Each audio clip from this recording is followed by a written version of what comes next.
Hello, welcome back to get underway with Francesco Bagnaia. Has already delivered its mayhem, loads of crashes, effect wake-up call. Marc Marquez within touch up. Time for some fireworks here in Japan.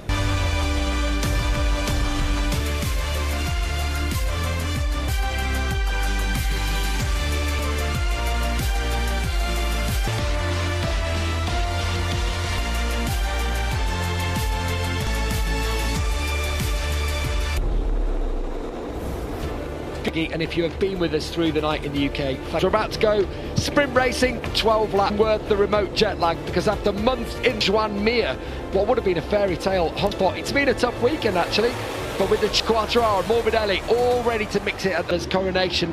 We've seen Bagnaia. Looks like it. He topped free practice one. He's starting the sprint races. He has struggled so. For those who are just joining us, what have always been bubbling under? And it feels like it's been a hard one to. This track's heavy braking. There's five, but the second row, Pedro Acosta's got. There are passing opportunities here, but so. First lap's going to be key. There's going to be some one here over the years has been one of those invited now, and people not quite sure where they're going to. First corner is well, turns 1 and 2, but you take it as one. A reminder: Marc Marquez cannot win weekend, but of course, if he gets a much better than for him come Sunday, Pecco Bagnaia was just. As we get ready to go, we've got 12 laps. Has not won a sprint race. Johann title in sight. She's underway and it's a wheelie from Pedro Acosta outside, pressuring Marc Marquez. Oh, and a bit backed out wide, but that's Bezecchi again on the Costa side by side into turn 3, and he's going to. Martin also went down in that work. Oh, every single time. Oh no! Both Aprilias down, both factory. Mere second. Acosta's made an excellent start. It's taken him time for his front tyre to get up to 10. Braking so late into the corners, which is improved with the test that we had in this 90-degree corner, turn 11.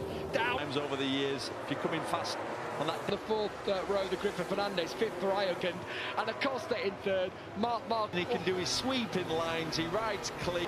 All over the rear wheel of Johann Mir. He's going to have a look here. He's definitely going to have a look into Acosta to get through Johann Mir. Marquez were a little bit wide. He got sucked in, but he pecks us this weekend than he has done in the last 6 months. This early stage, I think it was out. There's a little bit of green paint there. Fernandez 8th, Alex Marquez in 9th, and of course makes Marc's job to win the title, to start again. Let's watch from above. From Michael Laverty saw it is really tough to hit anyone, but to hit your teammate far back, there is no way you're going to get it so wrong. As you said, dead end. That's exactly what I was thinking. Where he's lucky, really. I mean, he gets obviously completely. He's going to happily square him off and smile. You can see Bagnaia getting away at the front a couple of times this week, and even Davide Tardozzi he said it because he's seeing his teammate just edge. Wants to win this title. Exactly. With a couple of victories, a couple of times. The warming up and come in October, and it just seems to have dropped off 40s, and they haven't got the Mizzano, one of the grippiest tracks of the year. They also had the test stage. Stretch the gap now to 0.8 of it, and you've got a rough feeling with your setting, and you come here with breaks down into turn 3, under press 7, just down into turn. All on the front. When he led the sprint race with what's it, about 4th. It's roles reversed this year. There is Morbidelli's. Every lap I do has to be at 100%. Yeah. Any more? Just forget it. Every weekend. Yeah, Miller in 12th. Miller's actually been okay. He's last because Rins ran off the track at turn 1. I think I'm saying it. That Honda looks like it's working better than the extra testing, extra development of that MotoGP bike.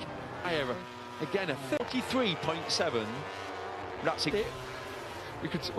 We saw it look different.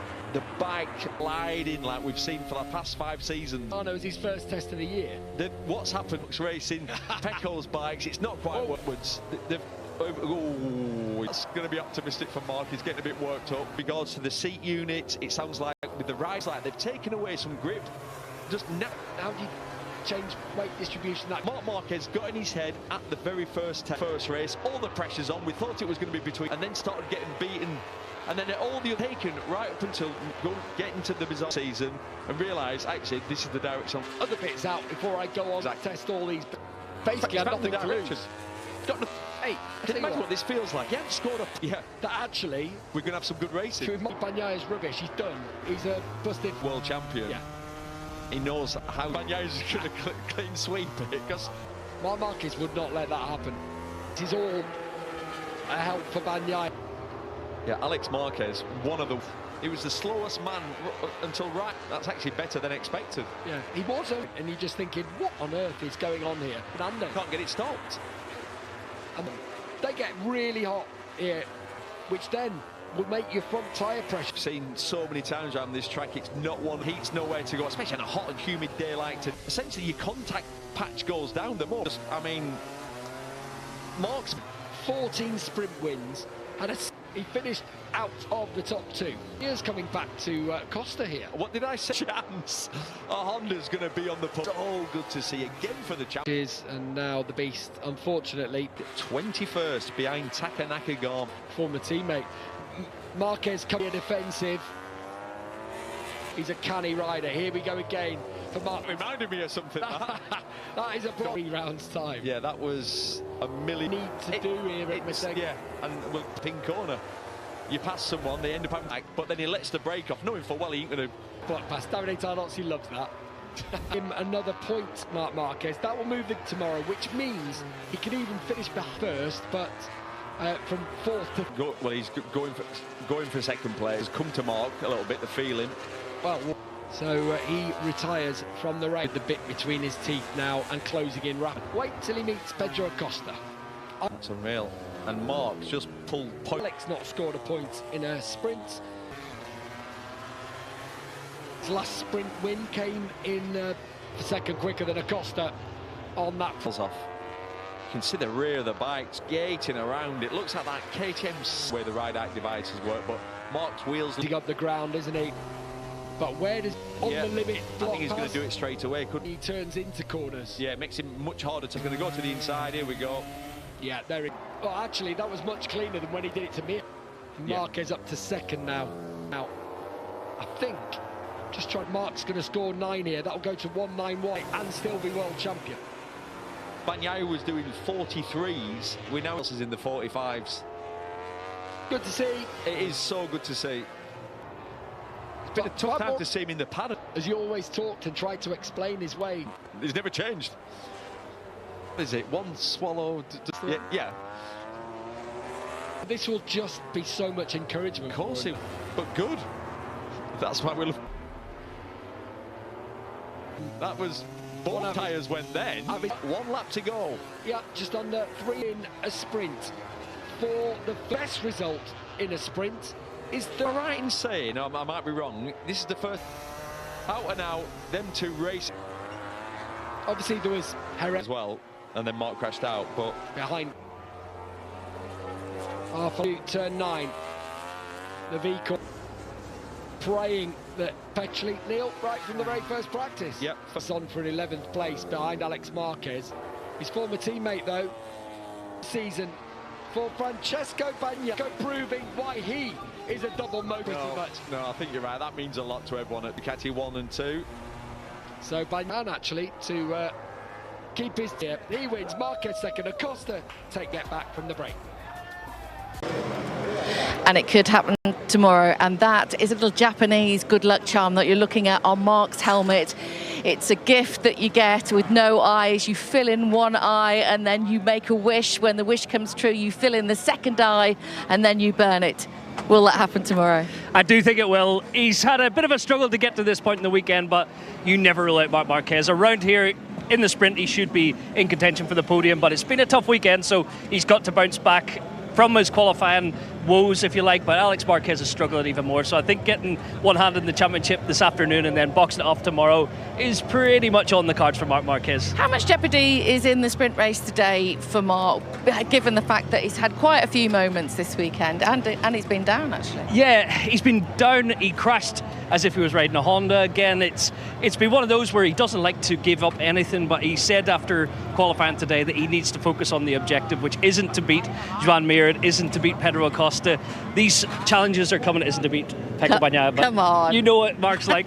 He'll give everything, even in this sprint. Okay, he will have one eye on the championship, one eye on Marc Marquez and Alex, his brother, but I think he's going to go all out for the win. Just that is Marc. It's all about the eyes, isn't it, really? Yeah. The fact of the matter is, by the way, he can't win it today. He has to be 3 points clear of his brother Alex tomorrow to win it. And Alex is down on the 3rd row today. He's really struggled, hasn't he, this weekend? Yeah, Alex has been the strange one on the 24 Ducati. This weekend, with the temperatures being a little bit higher, it's threw a curveball to all the MotoGP riders, and Alex has had a crash yesterday afternoon, missed laps, struggled a little bit, had to come through Q1. It's not been an easy weekend for him, and yeah, he's got his work cut out in this race, but it's been one of those for Alex. Hard to put his finger on what exactly he's missing from the 24 Ducati, whilst Pecco's making it work this weekend. Alex struggling to match Marc. He needs to. And that's the other big story. I'll tell you what, let's do something unusual. Gang, I'm sorry, let's just try and wander over to the pole position then. It's only the second time this year that we've seen Pecco Bagnaia in pole position. He's had such a difficult season, not been able to figure that bike out at all, but here he is. And actually all weekend, from Friday's session, he's looked really strong, hasn't he? If we just go beep, beep, beep, reverse, there we go. Now we're in pole position. This is where he starts from. This is so tremendous to see. Obviously he's gone for a comfort break, gone to get out of the heat in the garage at the moment, but we'll be back and he's raring to go. It's so good to see. He mentioned the pole he had in Brno, but he felt that was only courtesy of Marc's crash. He earned it today. He's looked good all weekend. You can see he looks calm, cool. Definitely the Pecco that we've seen in the past when he was battling for victories. We know the sprint hasn't been his forte this season, but this weekend it's like he's just ripped up the form book from 2025. He's ready to start again, blank sheet of paper. Worked hard last week in Misano at the test.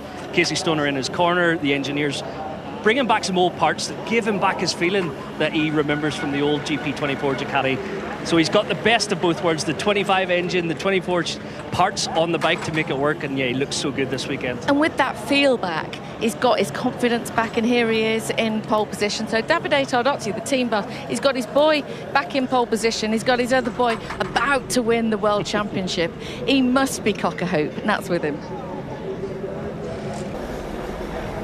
Well, winning the championship this weekend, and this man getting his confidence back. It does feel like some gift there for Ducati. And what a weekend it's actually been so far for Honda as well, Michael, with Johann Mir putting his bike on the front row for the first time in 3 years since he was on a Suzuki back in Portugal 2022. Yeah. It's a fantastic story in front of the home crowd. It so is. It's a really good feel-good story for Johann Mir. He's been through the ringer. He's had so many crashes, a crisis of confidence. At one point, even questioned if he wanted to continue, but turned things around for Honda. It looked so good to get the front row today, almost pole position, and he's on form. He's playing down his chances in the race. Feels like the Honda needs to find a little bit more in race rhythm, but speed's there, the engine's working, the front end feel is back.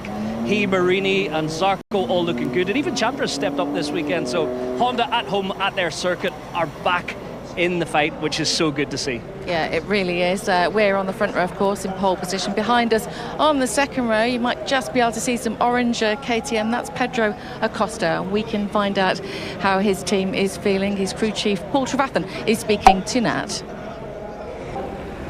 Yeah, you do get the sense it's a lot more to come from Pedro, having had that little problem during qualifying. He goes from fourth from